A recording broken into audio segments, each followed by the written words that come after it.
അപ്പോൾ ഈ വീഡിയോയിൽ ഹിസ്റ്റോഗ്രാംസ് എന്താണെന്നാണ് ഞാൻ പറയാൻ പോകുന്നത്. ഹിസ്റ്റോഗ്രാം എന്ന് പറഞ്ഞു കഴിഞ്ഞാൽ നമ്മുടെ ഡേറ്റയെ ബക്കറ്റ്സ് ആക്കി ഡിവൈഡ് ചെയ്യുന്ന ഒരു ടെക്നിക്കാണ്. ഇപ്പോൾ ഇവിടെ നമ്മുടെ ഡേറ്റ എന്ന് പറയുന്നത് 2 1 ഉണ്ട്, ഒരു 3 5 ഉണ്ട്, ഒരു 4 8 ഉണ്ട്, 3 10 ഉണ്ട്. ഇത് ഈ ഡേറ്റയുടെ ഒരു ഹിസ്റ്റോഗ്രാമാണ്. ഈ ഹിസ്റ്റോഗ്രാമിൽ ഇപ്പോൾ നിങ്ങൾക്ക് കാണുന്നുണ്ടാവും 1 എന്നുള്ള വാല്യൂക്ക് 2 എന്നുള്ളത്. അപ്പോൾ അവിടെ 2ൻ്റെ അവിടെയാണ് ഹിസ്റ്റോഗ്രാം വരുന്നത്. 5 എന്നുള്ള വാല്യൂ 3 പ്രാവശ്യം വന്നിട്ടുണ്ട്. അപ്പോൾ നമ്മൾ 3ൻ്റെ അവിടേക്ക് ഹിസ്റ്റോഗ്രാം വരച്ചു. 8 നമുക്ക് 4 ഒബ്സർവേഷൻസ് ഉണ്ട്. അപ്പോൾ 8 4 എന്നുള്ള രീതിയിൽ വരച്ചു. 10 എണ്ണമാണ്. ഇത് സിംഗിൾട്ടൺ ബക്കറ്റ്സ് എന്നാണ് ഞാൻ പറയുക. കാരണം each histogram is representing A single frequency value pair. അതായത് ഓരോ പോയിന്റിനും നമുക്ക് ബക്കറ്റ് ഉണ്ടാക്കിയിട്ടുണ്ട്. അതിനാണ് സിംഗിൾട്ടൺ ബക്കറ്റ്സ് എന്ന് പറയുന്നത്. അടുത്തത് ഈക്വൽ വിഡ്ത്ത് ഹിസ്റ്റോഗ്രാംസ് ആണ്.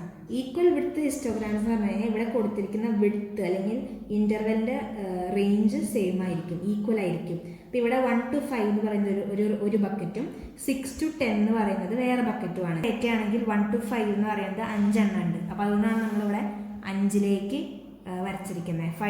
6 to 10 നമുക്ക് 7 ഒബ്സർവേഷൻസ് ഉണ്ട്. അപ്പോൾ ആ ഒരു റേഞ്ചിന് 7 ഒബ്സർവേഷൻ നിന്ന് കാണിക്കാനാണ് രണ്ടാമത്തെ ഹിസ്റ്റോഗ്രാം വരച്ചിരിക്കുന്നത്. അടുത്തതെന്ന് പറയുന്നത് ഈക്വൽ ഫ്രീക്വൻസി ഹിസ്റ്റോഗ്രാം ആണ്. ഈക്വൽ ഫ്രീക്വൻസി ഹിസ്റ്റോഗ്രാം എന്ന് പറഞ്ഞാൽ നിങ്ങൾക്ക് മനസ്സിലായിട്ടുണ്ടാവും. ഇവിടെ നമ്മൾ ഇൻ്റർവെല്ലാക്കി ഡിവൈഡ് ചെയ്യുമ്പോൾ ഓരോ ബക്കറ്റിലും number of samples should be equal. അങ്ങനെ നമ്മൾ ഡിവൈഡ് ചെയ്യണം. ഇപ്പോൾ ഈക്വൽ ഫ്രീക്വൻസിക്ക് ഈ ഒരു എക്സാമ്പിൾ നോക്കിക്കഴിഞ്ഞാൽ 3 3 6 7 8 9. നമുക്കിപ്പോൾ ഈക്വൽ ഫ്രീക്വൻസി ആക്കാൻ പല മെത്തേഡ്സ് ഉണ്ട്. ഒരു മെത്തേഡ് ഞാൻ കാണിച്ചു തരാം. ഇവിടെ ഒരു റേഞ്ച് എന്ന് പറയുന്നത് 3 to 6 എന്ന് പറഞ്ഞ ഒരു റേഞ്ച് കൊടുക്കുക.